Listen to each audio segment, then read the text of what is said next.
You know what sucks?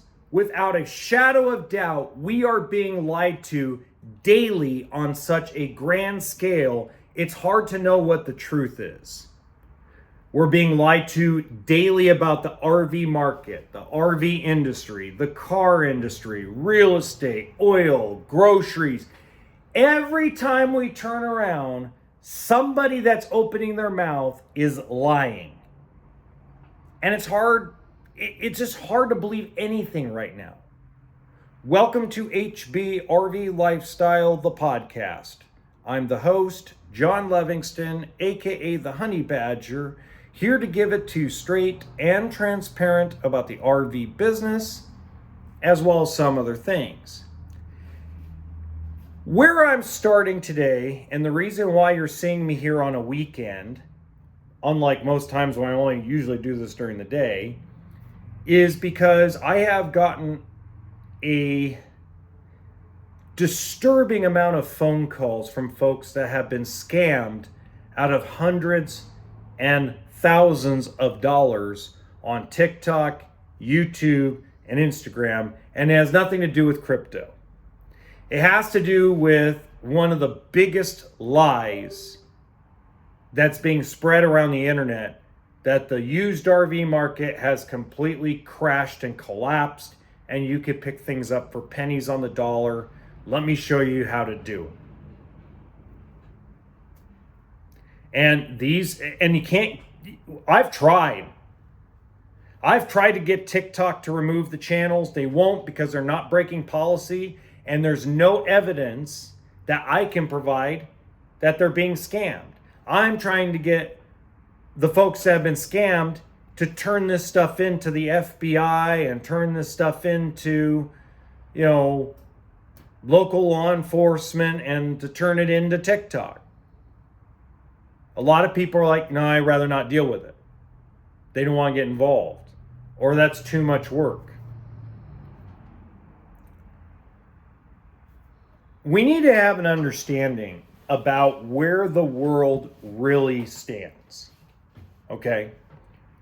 We are in an economy that on paper is decent, but we don't feel it.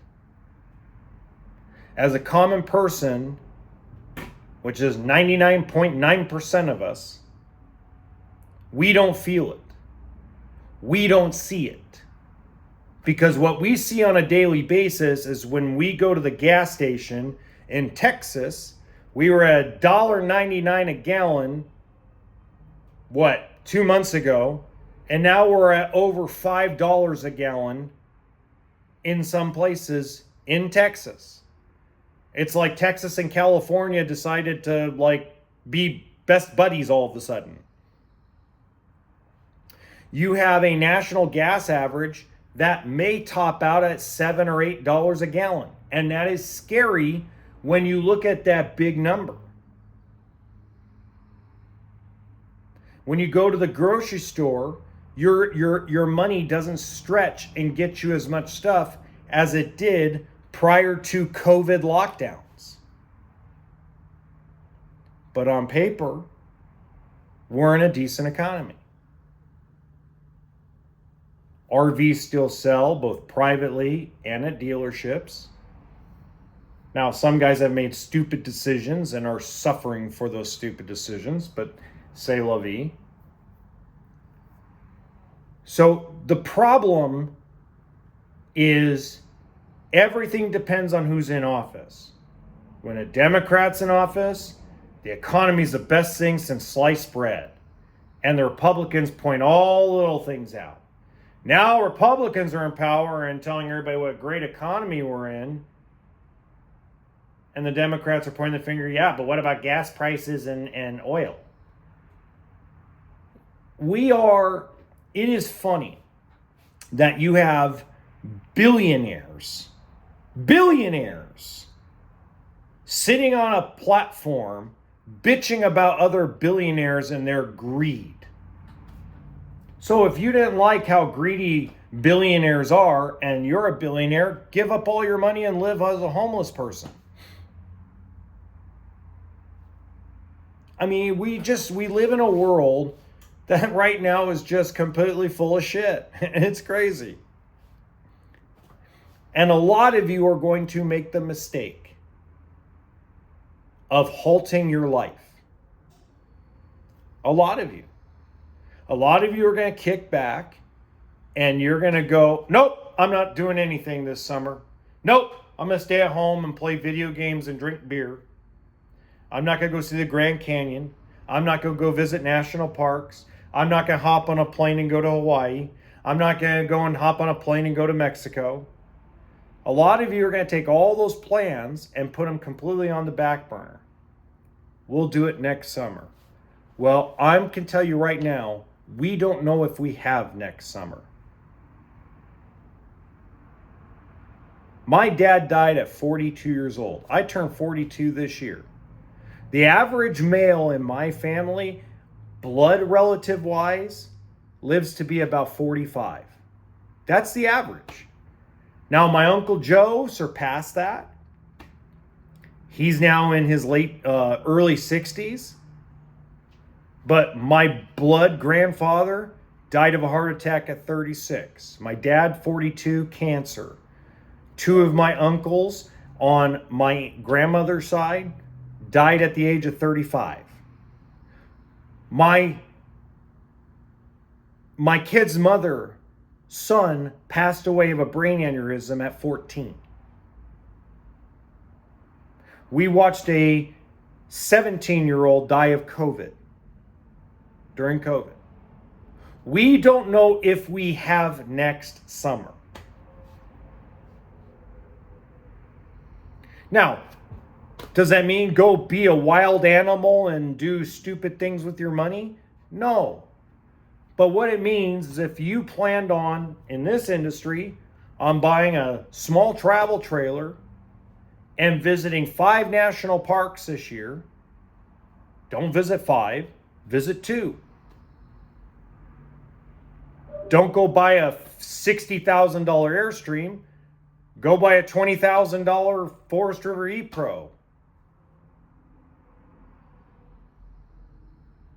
You know, we just have to adjust how we're going to do it.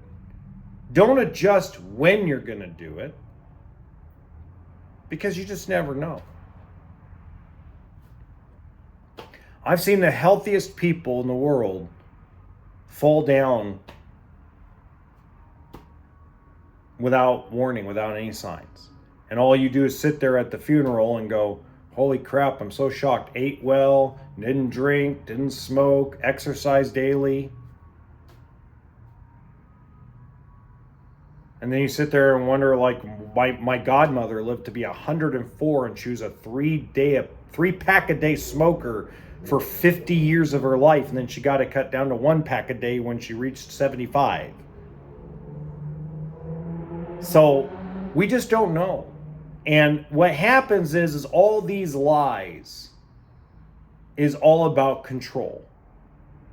It's what it's all about. It's all about control. Not about anything else. Power, manipulation, money, and control. Okay? So I'll give you an example. Camping World and RVBusiness.com are full of crap with the release of the financial statement that Camping World put out.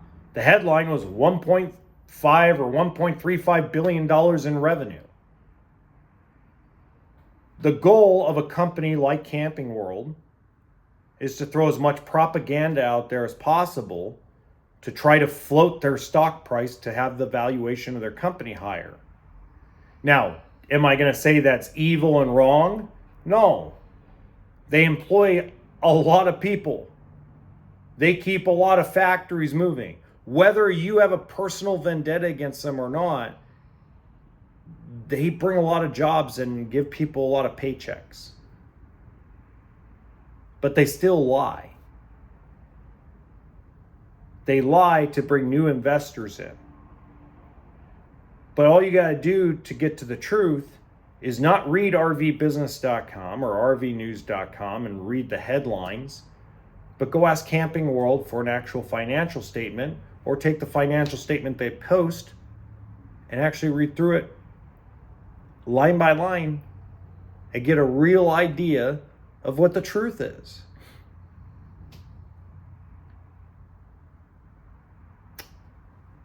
So there's a show called Landman that talks about the oil companies. The oil companies are the richest cash-driven companies in the world. They're not the most profitable. They're the most cash-rich. There's a difference. They're cash-rich because banks will not finance their drilling anymore. Been a while since they financed excavation, discovery. So they self-write each other's paper. They carry each other's notes. And the show Landman really does a great job of explaining it in a more simple way. Obviously, it's a lot more complicated. But there's a lot of truth that people sit there and think, oh, at $126 a barrel, the oil companies are going to be rich. On paper, it would look like that. But if you ask oil experts, people that actually make money in the oil industry, they tell you they print money and make the most amount of money when oil's between $60 and $85 a barrel. When it dips below 60, you're screwed. When it gets over 85, you're and then once it gets over 100, you're, excuse my language, but you're fucked. It's like everybody wants to see how great everything is on paper, but nobody wants to look at the reality. Look how many CEOs and executives of companies that have left their company or stepped down from a major position in the last 3 years.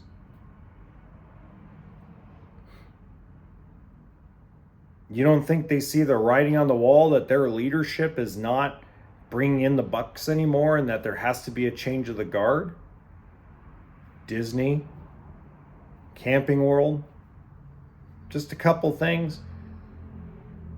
But you go look at people and they say, well, Disney made billions of dollars. They brought in billions of dollars of revenue, and it's very possible that they brought billions of dollars of gross profit. But go read a financial statement. Disney has been in deep shit for a long time. When you have movies that you spend $200+ million making and it doesn't even crack your budget at the box office, puts a big dent into things. But again, you want those long-term investors not to dump the stock and move on. AI is being propped up in the stock market by what it could do, not what it's doing. And every day you have some idiot that's telling you how AI can change your life and make your... AI has changed a lot of my life. I mean, I don't even do my own thumbnails anymore, okay? It's brought me time where I can sit down and play World of Warcraft. I haven't played World of Warcraft in 16 years. And I can sit down for 30 minutes a day and play World of Warcraft at night instead of fiddle farting around trying to make a thumbnail for a podcast episode. So yeah, AI has done a lot of great things that have helped me personally. It's helped me kind of keep things going and organize how I'm doing things on marketing and stuff like that. But I can't click a button and tell AI, do everything for me for the day, kick back, drink a beer, and all of a sudden money's going to come raking in. That's not the way it works. But that's what the universe wants you to believe is going to work, because otherwise when people find out the truth, they're going to dump the stock. And it'll be one of the biggest bubbles on God's green earth.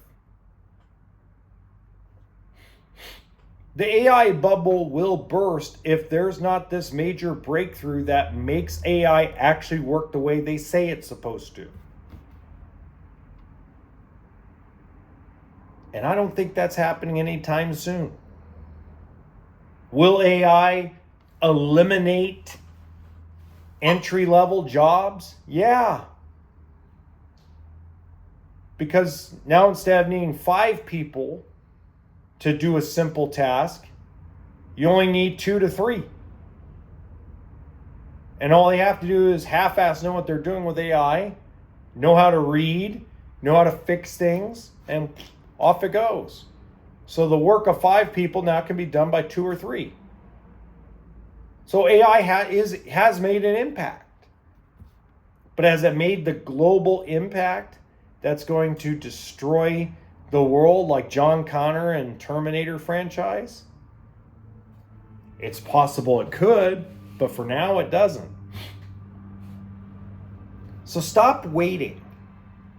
Stop waiting around for the perfect scenario to live out what little life we have. Because we only get one shot at it. Until next time, remember RV always stands for toolkit and sense of humor.